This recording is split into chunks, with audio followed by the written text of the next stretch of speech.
You're listening to the KATcast, a weekly podcast from the staff you love to listen to each weekday on 94.3 Cat Country.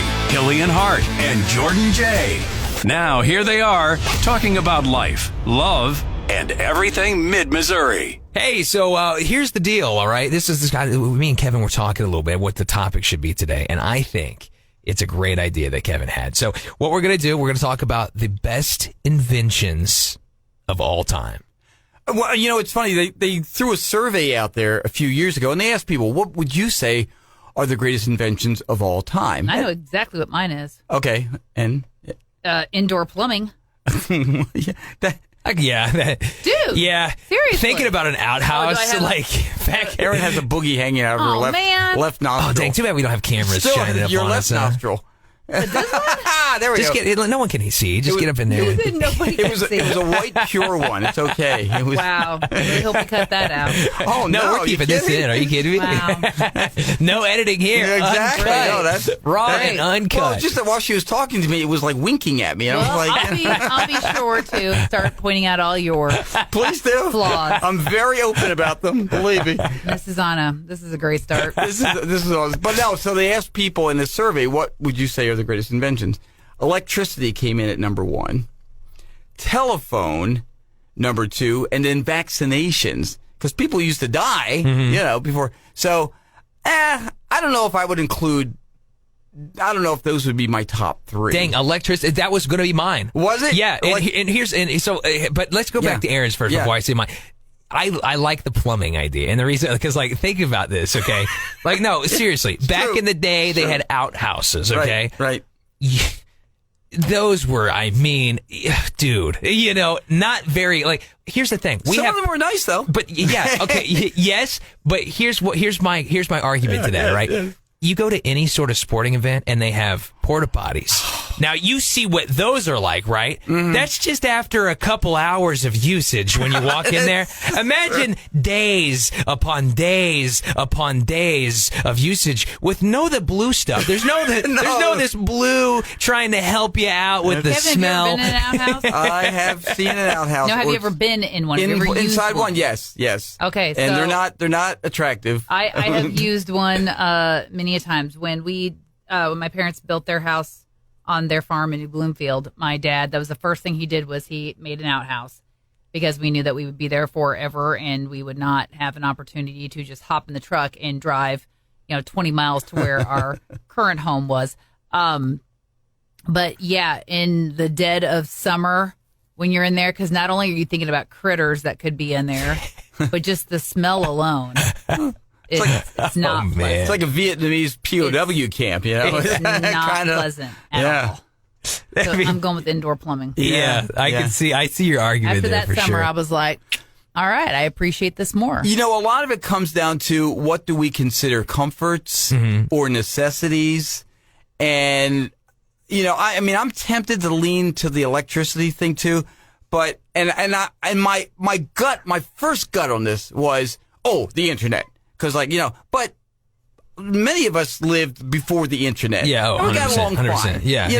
There was no need for it. To me, it's got to be electricity, and the reason why is because it so much comes from electricity, right? Mm-hmm. Modern day, we wouldn't have modern day car. Even they'd have to be so modified. Now, cars can run off of electricity, but modern cars today, even. No way. There's no way.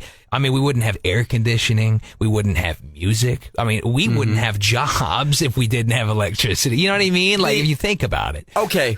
And I say music as, yes, there's music out there before electricity, but you couldn't broadcast music to people. You know what I mean? You'd have to be in a town. That's true. You know what I mean? And that kind of goes along with, or let's just say telephone for a second. Oh, again, electricity. You think about the ability to talk to somebody, literally communicate with them in real time on the other side of the world. Yeah. 200 years ago, that would have been unthinkable. There was no, what are you talking about? You're going to talk to somebody in China right now? Yeah. I'm going to just dial him up right now. That would blow your mind, the ability to do that. Yeah, but nowadays, the whole idea of concept of a phone, that's not what people are using it for. Well, yeah. I know. Not these days. Any kids that say, I'm going to call my friend. No, they're texting their friend. Their you know? iPhones are for social media or pictures. I know. So Your phone does honestly- everything except make phone calls these days. Right. So whereas as a generation, we may enjoy talking and hearing somebody else's voice, the newer generations coming up, that's not important to them. Oh, I didn't say I enjoy it, but the printing press again, the mass distribution of printed matter. Yeah. I mean, that was how ideas spread. Yeah, for sure. Before, you're thinking of something that is against the what's the word I'm looking for? You're thinking of something rebellious, but nobody else knows about it necessarily. But you start spreading the word about it. I mean that in a lot of ways that's the ability to write and distribute that is what changed the world in some ways. Oh, for sure. Yeah. Oh, yeah. I mean, especially when the invention of the printing press and newspapers came out. I mean, that was essentially the start to quote unquote the internet, right? I mean, exactly. Right. Mass communication. It's kind of what paved the path for that, so to speak. I was watching, if you haven't seen that thing on Netflix yet called The Greatest Night in Pop, it's the whole history of how We Are the World came to be. And they brought all these artists together and it was like amazing. But before they did that, all the artists had to hear the song in its rudimentary form that had been written and performed by Quincy Jones and Michael Jackson. So they had to get this cassette and these reels and all out to these artists all where they were. It wasn't like you could just email it to them and say, hey, here you go. There was no internet. They had to physically take those cassettes to those people, whether it was through courier or whatever, and get them to them, put it in their hands. And I was telling my wife while I was watching this, this is how it used to be in radio before the internet. If we had a commercial or a song or anything that we had to get to another radio station, a client, whoever it was, you weren't emailing it to them. You had to hoof it and hey, get this over to Joe Blow on the other side of town, Here's a cassette or whatever. And so the internet did change a lot. God, electricity made our life so much easier, didn't it? It's just how much technology has advanced in just the past couple of years has been kind of insane. Oh, yeah. With self-driving cars and stuff like that now, too. But kids these days just won't remember the struggles we had, right? Of like, you're talking on the phone, your mom's listening on the other side, you can hear him breathing, like, get off the phone! Get off the phone! We had a party line. Party line? How it rang. It was, If it rings one way, it's... And then there'd be times that, you'd pick up the phone to call your buddy or whatever, and you'd hear your neighbor's voice. And for us, if it was one certain neighbor, we were like, man, she's going to be on there. Oh, man. I'm never going to get this call in. Never going to be able to call to see if, so-and-so wants to come over for a sleepover or so-and-so wants to go to a movie. Nope. You'd be looking up, you're like, oh, man, I got to call such and such, and you'd be like, all right, get the giant phone book out, and it's like transparent paper out there. That paper was. Could they make that paper any thinner? I know. And it was funny watching it over the years. That phone book, it used to be like a thick, man. Oh, you could sit on it. And then like a booster seat. And then it went down to it was like so you're like, oh man, it's only 12 pages long now. And the only advertising on it was lawyers on the front and back cover because they were the only ones that could afford it. Yeah. If you're of a certain age, we had the wall phone in our house. Oh, yeah. And we had one phone. That was it. And with a really super, super duper long cord on it. So you could stretch it all the way around the house, go into a bathroom if you want to close the door. You need the private phone call and shut the door. Are you in the phone still? Oh, hang on. That was... Just a few more minutes. I'll be a few more minutes. Dude, could you imagine not having air conditioning in today? Like we didn't have air conditioning until I was 18. How did you handle the summers? Crack the window. But listen, hold on though. The summers in Missouri are brutal sometimes. Yeah. Like even opening up a window, it just lets more hot air in. We didn't have air conditioning until until the house that my parents currently live in was built. Yeah. So all through grade school, junior high, all that Good stuff, yeah. I'd say that's a good invention. I remember Hell yeah. when I first arrived in Missouri, it was just for a job interview with the station. And it was July of 2002. And I landed at Lambert Airport. And you know the thing that connects the plane to the terminal, like the thing you walk through? Oh, yeah. Okay. I got off the plane and I walked into there. And it felt like I had just stepped into Hades. It was, and I turned to the guy next to me and I go, is it summer's always like this? He goes, yeah, pretty much. It was like 104 degrees that day. I was like, holy moly, what am I getting into here? You know? So, AC, man, I'm telling you. And it's Missouri's got that humidity. That's what makes Missouri just so much terrible. That's why it's like, man, I have an AC in that time. How sticky and nasty you must feel. Oh, man. Listen, I didn't have AC in my car because it was broke for like a long time. And man, was that brutal. I mean, growing up, we didn't really know any better, you know? Yeah, that's true, too. See, if you grew up with it, exactly. The school we went to, you know, it was air conditioned, you know, so like, you know, we had that. But I mean, most of the time, and we were outside anyway. So it wasn't like we were sitting in the house being hot. We were outside doing stuff, being hot. That's true, yeah. And hot was just the natural. Yeah, hot was just what just we the did. norm. You know? Yeah, at that point, right? The concept of being cool and comfortable is like you didn't really know what that was. So is that yours, Kevin? You think electricity is yours too? No.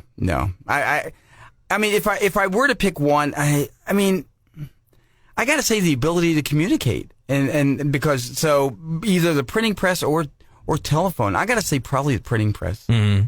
That's probably what I'd go with. You know. Now, here's a crazy, and not to get too far off the reservation, but when you talk about technology, do either of you think we will ever reach the point in our history, maybe we won't be around, I don't know, when we develop time travel? No. We won't be around for that. I don't think so. No, we wouldn't be around, but do you think it's possible that humanity I don't could do think that, it's could come not up with that? possible. I mean, here's the thing. You can't say anything's impossible because it's always proven wrong at some point, I think. So, and there's some weird theories out there. Some scientists have made some discoveries of like, if you could go around a black hole in a certain way, like if there was a ship that we could make where it could get close enough to a black hole and not just completely get destroyed. Yeah. You in theory could like, I can't remember. They said if they're like two black holes were next to each other and you figure 8 around them, you could actually at one point end up seeing yourself make the journey. Right. Which in a sense means you're time traveling, right? Right. So, no, it's true, yeah. I'm sure it's possible, but are we going to be around for that? No way. No way. Although, the thing I read recently was, and you know, when you start talking about things like quarks and et cetera, and look, is anybody listening to this right now who is smarter than me, and that's most people, okay? Especially if you're like in the science field at all, you're going to listen to this and go, he has no idea what he's talking about. And you're right, he doesn't, okay? So I'm going to admit that right up front. But when they talk about like at the subatomic level, they have apparently been able to help to have particles travel into the past. Now we're talking microseconds and things like that, but technically it happened. So now when you get into things like Star Trek, you get warp fields and things like that around ships. Here's the thing, I don't think it ever will be Star Trek's a show. Yes. my whole thought on time travel though is everyone would want to do the same things. You know what I mean? So it's like I just how would that work? What do you mean, go back and kill Hitler or something? But everyone would have the same ideas. I want to go back and I know that the Chiefs won the Super Bowl this year. I'm going to go back and bet all my money on that. Oh yeah. You know what I mean? But it's like, but you and everyone would do that. So then like, who actually, you know, how do you would everyone be changing time for themselves? It just doesn't make sense. You'd be like, wait a minute, I just had the money. What happened? Someone else changed time. You know what I mean? There's all kinds of paradoxes. I know. I just don't see it. It doesn't make sense, right? Times and you get stomped on by a dinosaur and you die. It's not like you're going to come back. Exactly. But did you exist to begin with to go back and get stomped? Well, if they stomped me, obviously I did. See, that's the whole thing of right. That's it's a paradox. So it's like the grandfather paradox. Exactly. You know, what if your grandfather dies? Are you ever born? Exactly. Well, you went back in time, and I don't know. Exactly. I've read things on Reddit, because Reddit is the scientific journal of our time, that says there are ways around that. So I don't know, but no, I like a part of me wants to say it's not impossible, but at the same time, I think it's very highly unlikely. Yeah, I think it's highly unlikely that that'll ever happen. I don't know. I sometimes I wonder if there are time travelers among us right now, and they're just watching us. They're obviously not revealing themselves. Yeah. Again, if you go on Reddit, then yes, you're going to find all kinds of pictures where they're like, oh my gosh, look at this picture from 1892. That guy's holding a cell phone. Right. That guy's got an iPhone. Yeah, right. That guy's wearing headphones. Now, could you go to a planet that has different time? Like, you know what I mean? So, like, you're on it and time exists different on that planet? You mean like an alternate Maybe, universe? right? Like, imagine you go to, not like alternate universe, but you could, in theory, get so far from Earth that, like, time is slower for you than Earth. So, What was like, the everyone movie with ages Matthew up. McConaughey? Yeah, Interstellar, right? Interstellar. So you could That's end up what- coming, like, what if you come back and you didn't age, but a year, and everyone else, you're like, my gosh, it's been 10,000 years or something like kid that. grew Could be up on possible, Earth, right? You know, while he If you was want to away, call yeah. that time travel, I Yeah. guess you could do something like Well, that. but that is time travel. I mean, it's, Yeah. you know, I 'cause feel like time that's is more- moving more slowly Yeah. for you than Yeah. it is everybody else. Yeah, and I feel like that's more in the realm of possibility, probably. But time traveling back to a different time on Earth, probably not. You come back, you know, in 30 years, everybody here is old, and you're like, did the Chiefs want to get? The Chiefs have won every year since you've been gone. You know, there you go. That's amazing. What happened to Travis Kelce and Taylor Swift? Yeah. Oh, you haven't seen their grandchildren? You know, it's like, What year is this? what year is this? Yeah. So, is Andy Reid still coach? Yeah. Oh yeah, he's still going. Well, okay, so what about the flip side then? What's the worst invention do you think in your mind? Cell phones. Cell phones? They monopolize everybody's time. Nobody has time for anything or anybody or anything of importance. I could see that. It's just a big time suck. I feel like cell phones are definitely like a blessing and a curse of that reason. It's made our lives very convenient. Yeah. You've got a lot of information at your hands. You can do a lot with it. At the same time, I'm on it all the time. Yeah, I try. that's true. I have to throw it away to not be on. I mean, seriously, have to consciously I have to separate from it, consciously yes. separate You have to- myself from it, or I'm on it, near it, by it, need to see what's happening on my phone all the time. It takes time away from my family. Like I'll be sitting there, I'll be like, why am I not just watching this movie with my son? I'm sitting there, I'm doing something on my I phone, do be the like, same just thing. throw it away, throw it in the room, charge it, and I try. That's what I try to do So, every night. We talked got about my- the digital detox. You I've know? got my smartwatch set to only receive calls or texts from certain people Yeah. after a certain time. Yeah. And anything prior, like if you guys text me for Right. something, yes, I'm going to respond. But if it's, somebody else I talk to every once in a while, nope, I'm not going to get it until the morning. Right, Because, I'm the same way. because After this thing goes off All the time, Stop. yeah. And it's not just, texts and calls. It's, notifications for, emails, Facebook, Instagram, Yeah. Twitter, just all this garbage. It's nonstop. I mean, I'm tempted to say cell phones too is the worst, but I think a lot of that is maybe on us as opposed to the technology, because it's like, how do we use the technology? How do we allow ourselves to get dependent on it? So I don't know. I guess I'm pointing a finger at myself. Well, you're still in control of technology. You are still the master. It's just, and I think a lot of people don't like to admit it to themselves, but it is it's an addiction to technology. Is what it is. It's Yeah. an addiction to your cell phone. You get every time you get a message, or it's like you get a dopamine hit to your brain. Yeah. And so like It's true. you're constantly wanting to do They that. know that. I know. They know that, I know. man. They I know. count on that. So that's why, I've been keep you trying to hooked. get in the habit of, I plug my phone into the charger when I get home, and I try not to take it, and as everyone else is asleep, that's when I'll probably get my phone back out, but I try to, when I get home, I'm like, it's family time. You know what I mean? I try get my home, best to do I plug it. mine in at the bar, and then right before I go to sleep, I unplug it because it's also my alarm clock, Right. and sit it next to the bed. But I don't pick it up. I don't start scrolling. I Mm-hmm. don't, because the husband, he does it every night. I'll be falling asleep, and he's still watching Yeah. reels or Yeah. shorts Yeah. or. Oh, see, reels have been designed to really grab us because I know. they're short form. They're I only know. like a few seconds, But Right. guess what? There's another one I after know. that, and another one after that. Before you know and it, you're another- like, I've watched I've been sitting here for an 1,500 hour of watching- these. yeah, you yeah. know? And, and I'm not slamming anybody for how they want No. to unwind. I like to read to unwind, Sometimes I'll watch a TV show to unwind. But it's the constant barrage. And like when you're seeing, young people out and about and they just have their faces in a phone nonstop, or you're driving and you're seeing the person next to you, they're driving along too, but they have their face in their phone. Yeah. It's ridiculous. Yeah. Well, share with us if you would. Shoot us an email, Cat Country. It's KAT Country at mailzimmer.com. What would you say is the greatest invention, the worst invention? Share some thoughts on what you've heard today. Yeah, one more comment, just because it popped in my head. Yeah. Worst invention of all time? Yeah. No skip CD players. Those are false advertising. I was on the bus. I'd be going home. You get the terrible headphones first off. It didn't matter. You hit a bump, that thing would skip, man. Conditioning for basketball. So I was like, I'll go take a run in the field. Nope. First couple of jogs. Yeah. No skip like, my booty. No skip. That's a lie. I would have still had my Walkman if I wouldn't have dropped it. Anyways, it just popped in my head. I had to say that before we got off. So the KATcast is available wherever you get fine podcasts. You've been listening to the KATcast, your weekly dose of fun from the staff you know and love on 94.3 Cat Country. Click subscribe and never miss an episode. Share it on social media and tell your friends with 94.3 Cat Country.